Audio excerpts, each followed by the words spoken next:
What's up guys, this is how it happens when it rains in Eastleigh. This is Eastleigh First Avenue and this is Lake Eastleigh, Nairobi's business hub, the place that produces the biggest revenue in the government of Kenya, in Kenya's GDP. That is Eastleigh. You can see how it is when it rains. This is how it looks like when it rains. Wenzetu wa Tanzania wakiona hii wakituambia kweli hatuna barabara, tunajivunia vitu havipo. Sometimes it's real.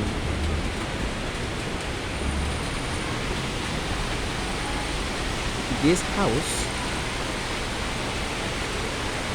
these are two houses, but the house on the left side, some part of it has just locked down right now.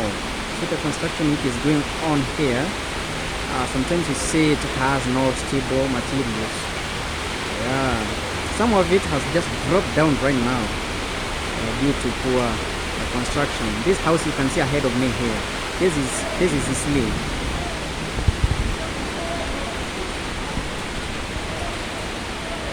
This is Eastleigh First Avenue. This is how it looks when it rains in Eastleigh. These are the roads now.